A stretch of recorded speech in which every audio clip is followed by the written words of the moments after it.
It's time for Two Guys and a Goalie with Dustin Nielsen, Matt Cassian, and the goalie, Joaquin Gage.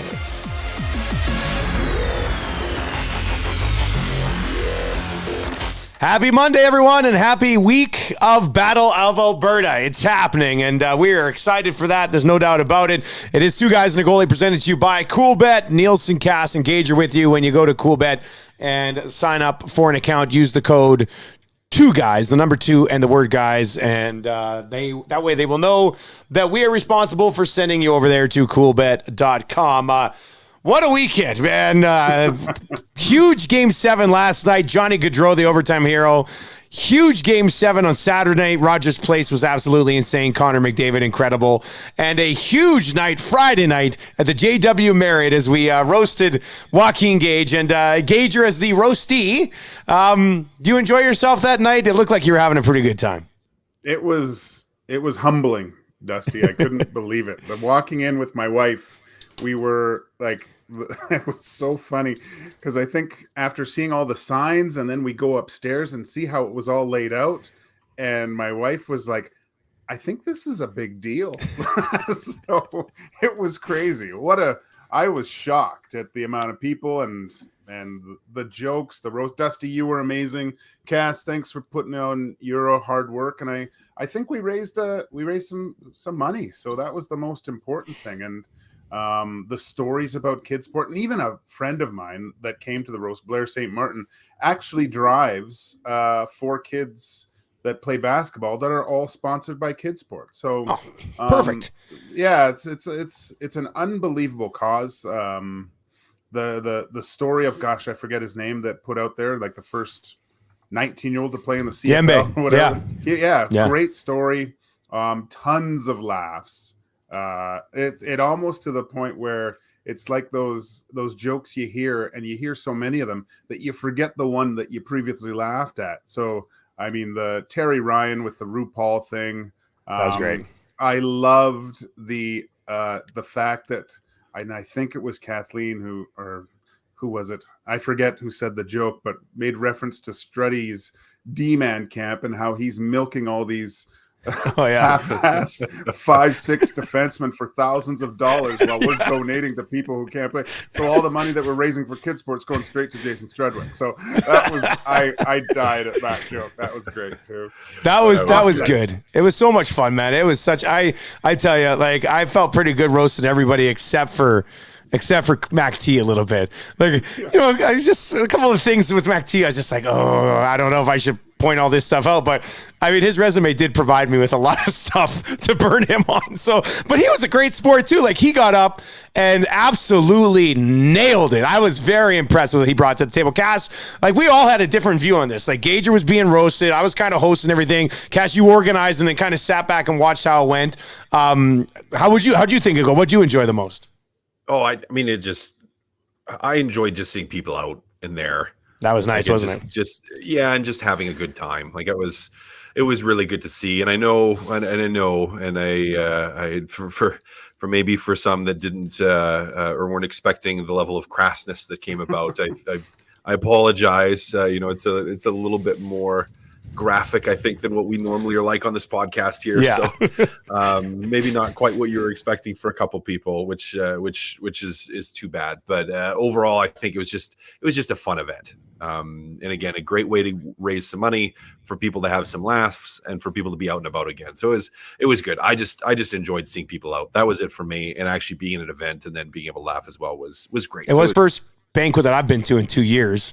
And that was I guess it was at Eric's wedding, but it's a little bit different. This was like 350 people at the banquet. And I thought it was a nice way to kind of work back into one, like nothing super serious. Everybody had a good time, a lot of laughs, a few drinks. Ended up going to caught up with Sandy at On the Rocks later on. It was I hadn't been there in a long time either, boys. Of course, Sandy was there. Yeah.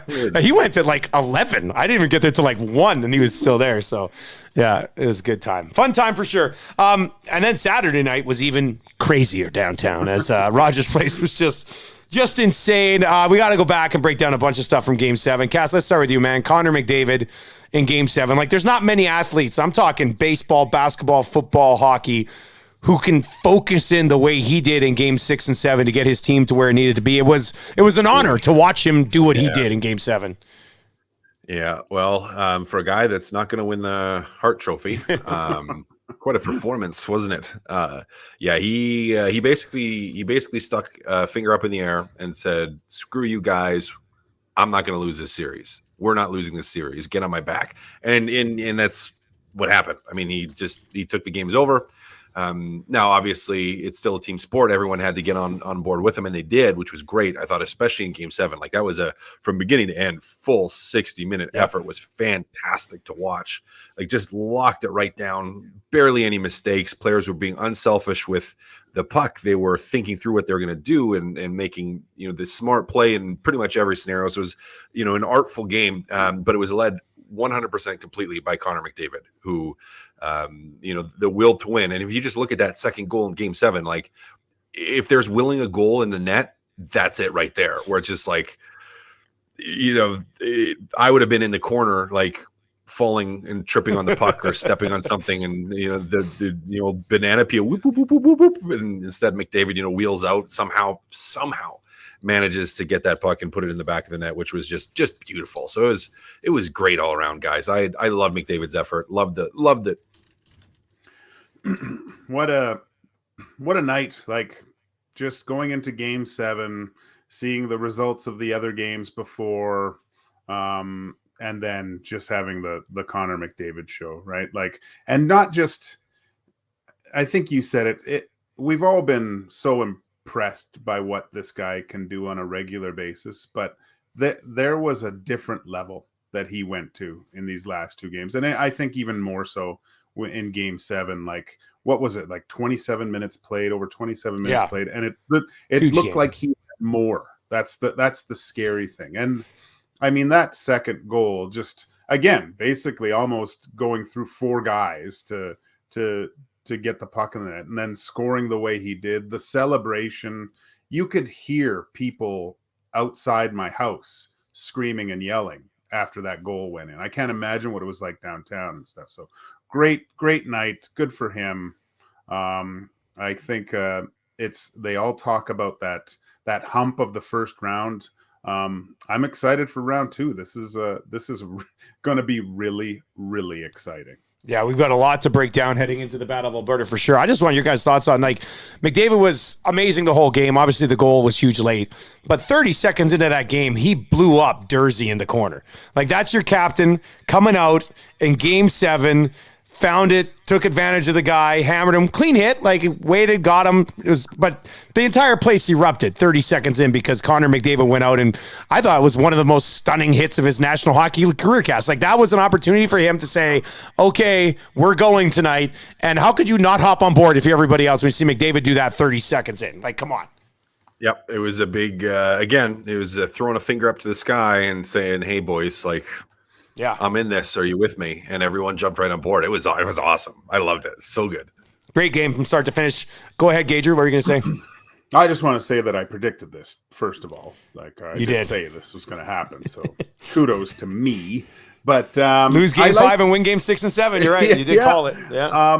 The one thing I really found really interesting in game 6 and game 7 is the way that the Oilers implemented the game plan and found real deficiencies with the LA Kings defense. And that was keeping the puck below the hash marks, down below the goal line, and creating everything from down there. And I don't think we've seen that from the Oilers, like kind of generating a ton of offense from that area of the instead ice. of getting it back up to the point and dealing with it from there. Yeah, it was completely different. Like, I mean, trying to get the puck through was almost impossible with the Kings. They were getting in the way of almost everything. But man, just to see how they found the ultimate weakness of the Kings, which was their D, I think, the younger D, smaller D, where the Oilers could dominate. But really great job by Woodcroft to implement that plan, and great execution by the Oilers just to follow through with that plan, because that just wore them down. They just had nothing after a while. Yeah, they had to play different too, Gage. I'll just note, like, I mean, LA sitting back in that 1-3-1, they weren't generating off the rush either, so they had to find a way to do something. And even with that 1-3-1, it just meant there wasn't as much room at the blue lines for them to do anything. So a great job by them. They needed to generate down low, and they did. How did Leon Draisaitl play 22 minutes on a high ankle sprain in that game? Like, I'm sitting there, I saw he played about 5 minutes, 5.5 in the first, and I was like, okay, on pace for about 15, 16, like, might be able to get that done. And then he played over 9 minutes in the second period, which was just mind-boggling to me, and he ends up finishing with 22 minutes. Cass, when you watched him play in that game, I mean, 22 minutes in the shape that he was clearly in was remarkable. They just kept throwing him out there, but when you watched him play and you see the way that he moved, Cass, I mean, how much do you think he was actually struggling to get through those 22 minutes? Did they say it was a high ankle sprain? I didn't see that. Saravalli's tweeted it twice that it's a high ankle sprain. So locally, not many people are saying it, but that seems what it is. Okay, so I must have missed that from Saravalli. If it's a high ankle sprain, I've had one of those. Those are not fun. He probably got it in the boot and taped up so much that there probably was little to no flex in his foot. Because you can't, you bend that thing at all, like you're going to be you just toast. So, and even then, just from a swelling standpoint, I can't imagine it felt very nice just getting it into the boot. Because if it's a high ankle sprain, a couple of days, the swelling's not gone. It's still there. So, I mean, that's speaks to how bad he wants to win. Hopefully a couple of days here gets it a little bit better, but it's going to be something that they're going to have to continue to manage, and he's going to have to continue to play through. Like it's, that's not going away. Like this just in. No. High ankle sprain, if you're playing on it, is around for the entire playoffs, no matter how long it is. 4 to 6 weeks. Yeah, and that's being off. That's without playing. Off of it. Being off of it. Being off of it. Or longer. Like I had trainers, and I remember when I had one that was a really bad high ankle sprain, and the doctor and the trainers told me it would have been better to break it. It would have been, so he said, like, you heal faster from a break than from this. And that was 8 or 9 weeks on that one. But that was horrendous. Like golf ball, grapefruit sized ankle. Like the whole foot was purple type of thing. So yeah, I don't think his is that bad, but yeah, you're still looking at a 4 to 6 week recovery here for him to be back to 100%. So he's gonna be playing through it. Gage, what do you think of well, if you got something on Draisaitl, go there, but I also want your thoughts just on Smith getting the shutout in Game 7. What you thought of him? First with Draisaitl, we can talk about it later, but I thought, does he sit out Game 1 just to get, but then just hearing you guys, I'm like, gosh, is it going to get any better if he sits out one game anyways? I don't know. That's tough, but Mike Smith, great game, but I don't think he didn't have to be spectacular. It was limited in front of him for sure. Yeah. But it was it's funny how we're saying, wow, Mike Smith was great, but it was NHL playoff goaltending. Like he played at a level where they had to do something special to get the puck past him. And that's usually what how your goalie has to play if you want to succeed and move forward in the playoffs. So great game. I'm not taking that away from him, but that's the level that he has to play at and not allow weak ones from this point forward. There's probably going to be some suspect goals here or there, but he just provided the Oilers with goaltending that gave them the confidence to play the way that they did around him, I think was the most important. Yeah, he didn't have to steal one. He just had to make sure that he didn't make any mistakes, and he didn't in that game for sure. I thought he did a good job gobbling up a lot of those pucks. There wasn't a lot of loose stuff hanging around the crease, but that's because the team did a good job making sure nobody got to the crease anyway. So I thought it was an excellent game in Game 7, effort from everybody. And then Johnny Gaudreau last night gets one by Ottinger, who was ridiculous again, and Calgary advances to set up the Battle of Alberta, and we can kind of dig into both sides of this. But let's just start with this, guys. The Edmonton Oilers right now, when you see the Calgary Flames, Cass, do you view the Oilers as a slight underdog in this series? Is it a coin flip in your opinion? Like, where do you come out on this early stages of this matchup? I would have the Oilers as a slight underdog. I would have it pretty close to coin flip if Draisaitl was 100%. If he was 100%, I'd say coin flip, because they're going to be able to have a really balanced attack. Could be difficult, as we saw at times during the regular season, for the Flames to contain. Although if the Flames lock it down, it could be difficult for the Oilers to score. Flames really aggressive, could be difficult for the Edmonton Oilers defense to move the puck. With Draisaitl banged up, I lean slightly towards the Flames having an advantage. Yeah. Still could go either way. It's not like I wouldn't write the Oilers off in the series at all, but I think they have more to overcome to win this one than the Flames do. Gager, outside of the Draisaitl injury, what do you think is the most challenging thing for the Oilers here against the Calgary Flames? I'm going to go with goaltending. I mean, although Ottinger was amazing in that last series, he almost won that series single-handedly for the Stars there. But the thing that was surprising is his brilliance was overshadowed Markstrom's play. Markstrom was really, really good too, man. So I think this is one of those things where it's tough. I think though, I would say the Oilers are the underdog, definitely. With the Draisaitl injury, that makes it even a little bit tougher. But Mike Smith, this is going to be a way bigger test for him to outbattle Markstrom than it was for Jonathan Quick. And Jonathan Quick had a really good series in my opinion too. He held the Kings in there. Those were low scoring, tight games because of his play. So it gets even tougher. But I think a lot's going to come down to goaltending here. You think there's a chance we see Koskinen at some point in this series? I was thinking maybe starting game one, but Mike Smith's rolling after the shutout. So I was thinking that before. I think you go for it. Let's see how game one goes. If it's, if he looks a little bit tired, I would have no problem putting Mikko in for game two. No problem. Memory serves me. I think Mikko's played okay against Calgary in the past, so that's something that you could possibly look at. Cass, Gager briefly mentioned it. Is there any point in resting Draisaitl for game one? Just to see, like, he's not going to get better at all for game two, better. Is he? Like, no. Like, how you think? No. I mean, an extra 2 days, maybe it helps a little bit, but just like, does it help enough to make a big difference when you could have had him out there for 16, 17, 18 minutes in game one? Probably not, right? Like, probably not. Yeah. Okay, so if Calgary tries to get, like, Gazzola mentioned this on the post-game show when I was driving home after the game on Saturday night, and he said, they obviously went to what they did, McDavid 27 minutes, the big guys together, because their backs were against the wall against the Los Angeles Kings. Gager, what do you think they do with the lineup heading into game one against Calgary? Do you put Draisaitl back in the middle, or do you leave him with McDavid because McDavid can do the heavy lifting there? You got to figure it out because you're going to have, I know I had some Calgary fans texting in today saying they think it would be Backlund. They try to put that Backlund group out there against Connor McDavid, and I don't know what you do against the Johnny Gaudreau, Lindholm, Kachuk line. You have to have a lot of faith in running McDavid out there again on the second line with Kane and Hyman. So do you think they adjust things from the lineup from what we've seen the last couple of games?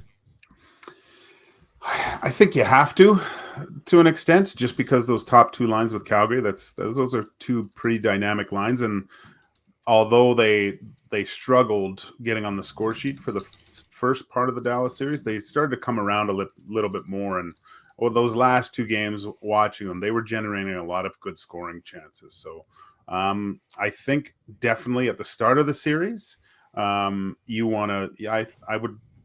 I would like to see McDavid and Draisaitl separated as much, just to combat those two and generate their own things. I mean, they've been doing it all year. It does depend on the injury a lot. If Draisaitl can handle the wear and tear of being down the middle against these teams. So that's the biggest that's another huge question. How is he going to be able to play on the defensive side of the puck with this injury, right? We know he can do some stuff in the offensive zone. He doesn't have to be completely active and things like that and have his other people kind of pick up the slack, but it's on the defensive side where that could be a real challenge.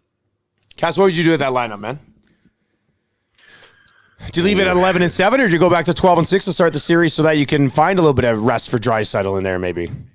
Yeah, I mean, I was surprised they went 11-7 in Game 7. Like, I was like, oh, well, maybe Draisaitl's injury isn't as bad as we thought. Why risk going to 10-7, right? And I guess you could always move a defenseman up to play winger if you 100% needed it. But yeah, I mean, it does all hinge so much on Draisaitl and how hurt he is and how much you can actually get out of him. And because really Game 7, he just played up and down the wing. Like he wasn't really playing in the middle. Like he played as a winger up and down that wing. So took the odd face off, but played as a winger. Yeah. Well, but if you notice, because I was watching, the only time he took a face-off was when he was on his strong side against a weak side opponent. Oh, So okay. like he took, So it wasn't even just him being on a strong side; it was against someone that was on their forehand. So, for example, against like a Kopitar, who's a lefty, like in the right side of the defensive zone, I believe. Was it maybe the left? Yeah, that would make side sense. Left side of the defensive zone. Sorry, I had to think. That was the only time he took it, really, because, I mean, if I'm an LA Kings player, or if I'm a centerman, and I know this guy's leg is banged up, and I'm on my power side, my backhand side, I'm trying to snap that thing back, and then I'm spinning into his leg. Yeah. Like you're going to turn your body, you're going to try to bump it, like you might get it, like someone might fall on you. Something might happen. So all depends on how good he is. I could see them starting 12-6 game 1. That being said, guys, do you think the way that Calgary forechecks is going to impact this? Because they forecheck hard. So you think, do you go with 7 D-men just in case they're dealing with a little bit too much heat and pressure? Yeah, that's another way you can look at it. Well, this all kind of comes down to where I wanted to go next, guys, and that's, you got 2 different types of coaches here. You got like the old school coach going, and then you got Woodcroft, who obviously isn't afraid to make some adjustments, bases a lot of things off analytics. Gager, is there an advantage for the Stanley Cup champion here in Sutter, or is it a soft because they're both so different and we don't really know what to expect? Season series before Woodcroft rolled along, he was only there for part of it, but it was 2-2 in the season series. But Gager, where do you come out on this coaching matchup? Well, for the most part, Sutter doesn't like to match, right? He likes to get everyone going and try to roll 4 lines as possible. That's the part that worries me a little bit. But this is another thing. I'm interested to see the strategy that Woodcroft implements going up against that. Is he, I mean, to get into a spot where, you know, if the Oilers can pull out the first game, say, but does Sutter change at that point and go down to maybe a more 3-lined attack and not have everyone going at that point? But right now, I really don't know. I really don't know what to say. I mean, Sutter's been there before. He has experience. He has the Flames playing a really good brand of hockey. But as we've seen with Woodcroft, when last series when we saw just McClellan make some changes, and then we saw Woodcroft come back and make the necessary adjustments to create offense in the offensive zone for the Oilers. So I like the new style. I like what Woodcroft brings, but I guess that's a question I'll have to answer after game 2. Yeah, game 2, game 3, when you kind of see both of them get a crack at home here. Cass, is it too difficult a question to answer right now? Or is Gage just being a huge wimp?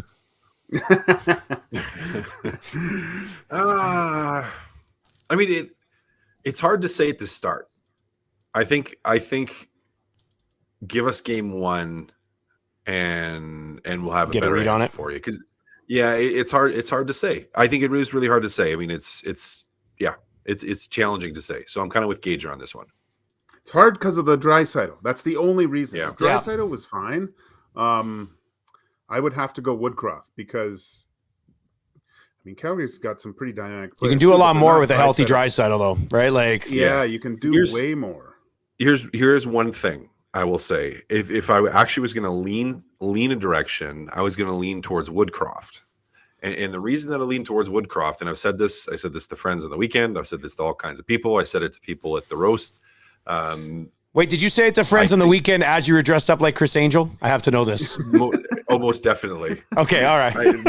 I wasn't. My name was Vinny. It was Vincent. Oh, sorry. But yeah, I kind of had the neck tattoos. Yeah. Wife put on dark makeup on me, which was like the worst. I was just wondering if they could take you ever. seriously or not. Like, probably not. But while they weren't taking me seriously, what I was saying was very serious. And I've said this on here actually too on the podcast, is I think the Calgary Flames have been playing at their peak the entire season. Like, I don't think there's an extra gear to what they're doing. And I think Woodcroft, and as we saw in Game 7, there's an extra gear that the Edmonton Oilers have and a little extra push that they have.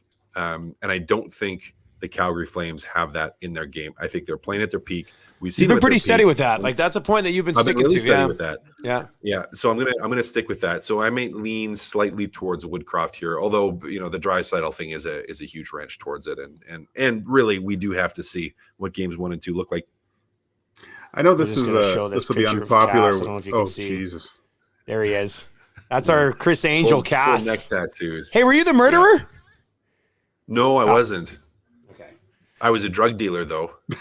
Of course you were. Look how you dressed. You weren't a drug I dealer was until you bringing- rolled in, and then they're like, "No, you're a drug dealer now." And I was stealing people's chips all night. So it was like I'd pretend to mess up a card trick and like throw the cards everywhere, like on the table sneaky where guy. they're trying to play like poker or they were trying to play like blackjack. And then I just like be pawing, like picking up my cards with one hand, like stealing people's chips with the other. It was pretty fun. Oh, that's great. Hey, did you guys notice just the game last night and just comparing the 2 game 7s? And I know the Flames weren't leading at any point, but and this probably won't be popular with Calgary fans, but I found that the Rogers was way more like vibrant and fans in the game than the Saddle Dome was. Were they just scared at that? Probably point? tense. But, Probably tense. I Is think. that- Like is that the what Oilers it are up was? 1-0 for a good chunk, right? So yeah, I know, but that's going to be a huge factor. I think is the fan base. That's going to be huge. So it's going to be nasty. I would have to man. say that just looking at it, I felt that Rogers, and that might have been because the Oilers were leading the whole time, but it was a much better atmosphere, it seemed, than the Saddledom did last night. Okay, the last thing I want to get to on the Battle of Alberta, and then we'll get to obviously our predictions for all the series, including this one. How physical do the Oilers need to be in this series, guys? Like, I know we were talking about it on my show today with Rashog, and he kind of said, I don't know if you want to get into that type of battle with the Calgary Flames and what they might be able to bring to the table. So do you try to just play that speed and skill game and let Calgary try to run around and chase you a little bit? Or early in a series, Cass, I mean, you've been there in rivalry series. Ottawa-Montreal series was a bloody bloodbath. Like, do you have to get involved in that right away, or do you try to? You don't want to try to avoid. You don't want to look like a bunch of pansies out there. But how do you approach it, Cass? What do you think this series is going to bring to the table, physicality wise? Well, Calgary's going to try to be over physical. When they push, you need to push back. That's the big thing. I don't think you need to turn it into like it doesn't need to be an only physical rough and tumble, like just 2 teams running each other over and over. But you have to still apply pressure to the defensemen. Make them feel or hear the footsteps when Zach Cassian's going to hit them. They need to know that even though he's not huge, like Archibald's going to hit them every chance they get. Yamamoto is going to hit them every chance they get. Vander Kane is going to hit them every chance they get. You're not trying to go toe to toe with it, but you're trying to respond to it too. Like if they push, you got to push back. You can't get pushed around. Like that's how you have to play it. You want to play fast. You want to challenge their defense with speed. You want to be able to attack the middle of the ice with all kinds of momentum and speed. But you can't be afraid of getting to the net because, Calgary's going to try to do a good job of boxing out and getting their stick in your face and making it painful to be so. And when they do, you gotta push back. You can't wilt. That's the big thing. Yeah, one of the biggest keys to any playoff series is the amount of physical punishment that you can put on another team's defenseman, and limiting their time and space. That's when you get into the deep waters of games 5, 6, and 7, and they've been getting hit all these times. That's God, I'm going back for this puck. I'm going to get hit again. Geez, again and again and again and again. That's so key for the Oilers to maintain. And as we saw with the LA Kings, like they were getting punished and ground down every chance the Oilers got. I think they should keep this these low plays. I mean, seeing Zach Hyman do these plays down low, he's great at it. Yeah, he is so good. Like and one of you said it. I think and this is no slight against Ryan Smith, but Zach Hyman's like a really, really skilled Ryan Smith coming out of the corner like that. It's crazy how good he is. All right, let's get to our official prediction for this series, and then Gage, Willie, you go first because you had a good read on that last series. You thought they'd lose Game 5, win Game 6 and 7, you nailed it. What happens in this one? What are you thinking? I think this is another 7-game series, Dusty. And got it. It's so much hedges on Draisaitl. Draisaitl is a little bit better. I have to go with the Oilers. I think they pull it out in the end. This isn't going to be popular, but yeah, it all depends on how Draisaitl is. That's tough. It's going to be really hard for the Oilers to get past this one. So you're taking the Flames. You just don't want to say it. But they're the favorite in this series. If Leon Draisaitl was healthy, I think so many more people would be willing to take the Edmonton Oilers in this series. But he's not going to get better. It's just a matter of how much he can do on what he's dealing with. So it's so close because of the way I saw Connor McDavid play. Yeah, it's that's so the tough close. Thing, right? That's the anomaly in here. Like he's got the X factor where. So you're saying a bounce in Game 7 is pretty much like because that's what it could come down to, right? Like it could. Yeah. All right, Cass, what do you got? I'm gonna take Edmonton in 7, just to be that guy. Sorry, because you can. Because I said Flames. You said Flames, so I'm taking Oilers in 7. Gonna be a fun series. I hope it goes 7, regardless of who wins. I hope it goes 7. Dusty. Part of me, like without Draisaitl 100%, man, it just changes everything so much. I know he played 22 minutes in Game 7, but part of me wants to think the Flames might win this in 6. I don't want it to happen. Obviously, I'd like to see the Oilers go another round for the city, for my family, for my job. But Calgary's a really good hockey team. But there's no way Connor McDavid loses to Calgary in Game 6 at home. Like, there's just no way. So I'm going to also say it's a 7-game series, but I will sadly say that I do think Calgary ends up winning this series, which I just wish Draisaitl was healthy, man. I wish Draisaitl was healthy and we could get both of these teams. And even Tanev's banged up for Calgary.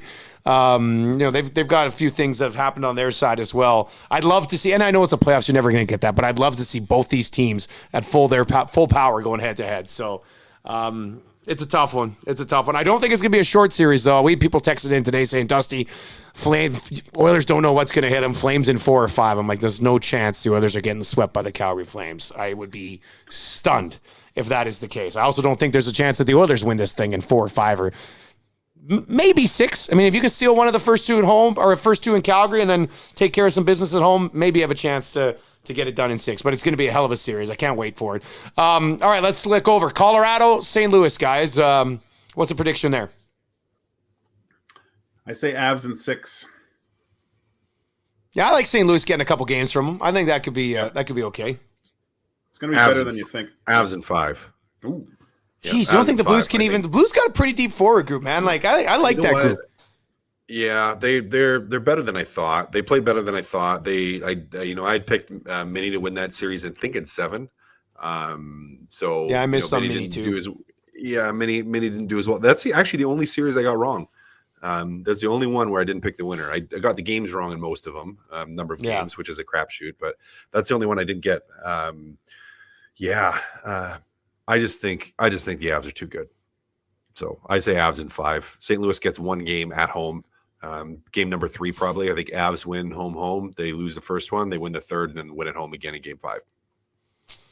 I wonder if Binnington can continue to play the way that he played when he got that net. He's 3-0, right? He's I'll probably go Colorado. I'll go Colorado in 6 too, though.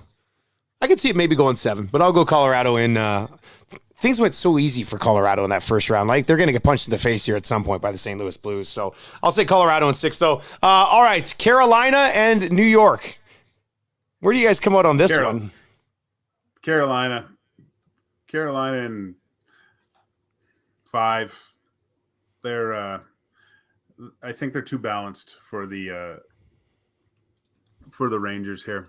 The Rangers got lucky, I believe, in the last series. Like, rough the Crosby injury. The Crosby. Well, 3 things, I guess. The Crosby injury.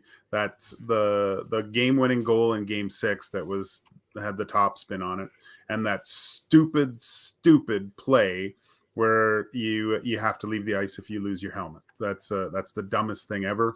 The guy visibly ripped his helmet off, and the Rangers scored on it. That is ridiculous. Something has to be done with that. I think I mean, I don't know the stats of guys who lose their helmet and get head injuries, but it's not huge.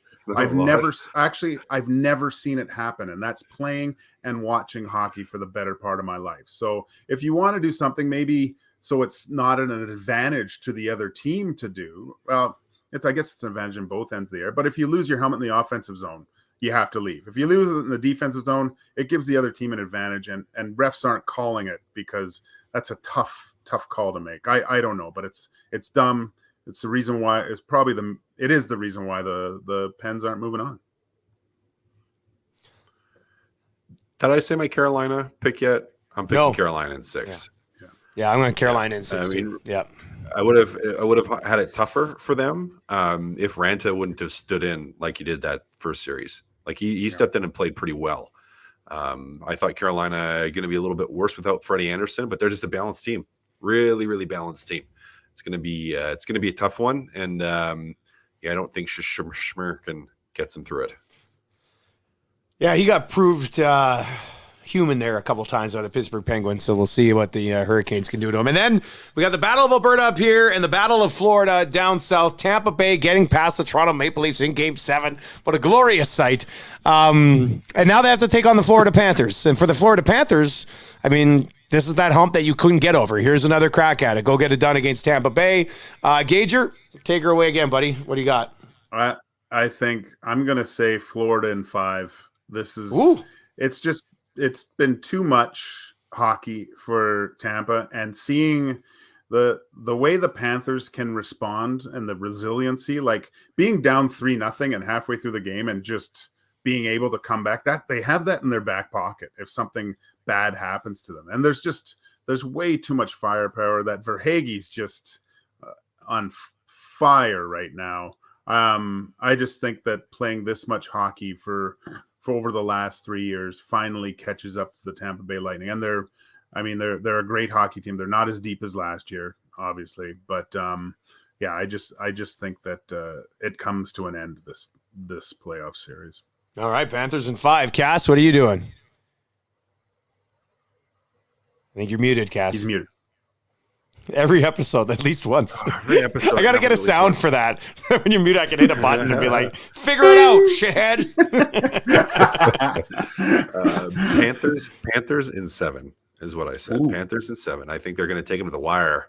I think, especially coming out of that first series, I mean, I know they got challenged a little bit, Florida did, but I think not to the level that Tampa is going to challenge them. Like, I think it's going to be a pretty tooth and nail series. You're going to have goaltending. I think it's going to kind of be going head to head. And I think eventually Florida's offense is just a little too overwhelming. I think that's what ends up winning it, is they just have a little bit too much punch for Tampa's D to contain. But I think it's going to be a tight one. So I'm saying Florida in 7. I got to say one thing just to I know he's a regular listener to the podcast, but Vasilevsky is goalie porn. That guy, he's smooth, phenomenal. Yeah, he's technique. He's everything Mike Smith is not. It's ridiculous. Silky butter. It's so silky. He is like, most goalies will respond like a desperation save. They'll have to fly back. He flies back, doing everything proper and in position. He's fantastic goaltender. Like, and he's the only reason they're going to win one game. I got Florida in 6, and Braden Point is highly doubtful for Game 1. So even if he can't go at any point in this series, I mean, he's not going to be anywhere close to 100%. And I think that's a big loss for the Tampa Bay Lightning. So I think this is the year Florida Panthers finally get it done. But I'm really looking forward to the second round. I'm not overly crazy, hot and horny for Carolina and the Rangers, but I'm interested to see what St. Louis can do against Colorado. I'm really excited to watch Florida and Tampa. The last 2 times they played, it was 8-4 for Tampa and 9-3 for Florida. So who knows what happens in that series. And of course, the Battle of Alberta is going to be absolutely incredible. Game 1 for that one on Wednesday, Game 2 Friday, Game 3 Sunday, and Game 4 on Tuesday, and that'll kind of get us off and running with the Battle of Alberta. And we'll have another episode later in the week here with 2 Guys and a Goalie. We'll be breaking down the first game of a Battle of Alberta. Like, 31 years, man. I've only been in town for 12, so obviously I don't even really remember. I might remember 91. I was 10. Cash, you were younger than me, so you wouldn't remember 91, I don't think at all. I was 5, yeah. No, Yeah. I don't, Gager, what about you? You're old balls here. Yeah, I remember I was at Athol Murray College in Notre Dame watching that thing. Oh, you were at Notre Dame when that went down? Yeah. Yeah, watching that on the. I don't know how we watched it because it's probably the screen was no bigger than this laptop, and it was like 80 boys in a little room, and all blurry, and I can't. Yeah, that's great. It's great. Can't wait to watch it in HD. It's going to be absolutely incredible. Whole new generation of Oilers fans, like guys in their 20s have never experienced this. My kids obviously haven't. It's going to be, I can't wait. It's going to be absolutely incredible. Can't wait to break down game 1 with you guys a little bit later on in the week. And that's going to do it for another episode of Two Guys and a Goalie. Shout out to everybody at the roast. A couple of people came up. I've watched every single episode from start to finish. I'm just like, man, that is really nice of you. Like that was great. Was that kind of neat? Yeah. Like, I couldn't believe it, the amount of people. I thought it was my mom and yeah, and my wife. She's watching upstairs right now. So pretty much. So Friends and Family podcast. So it's nice. Yeah, it was good. For Cass and Gager, enjoy game 1, boys. We will be back with more coverage later on in the week here on Two Guys and a Goalie, brought to you by our friends at Quebec Canada. Sign up today using the code 2Guys. If you've been watching on the live stream, subscribe to the podcast so you can listen to it when you're out driving around as well. And we'll be back with more content later in the week. See you later, guys. Bye.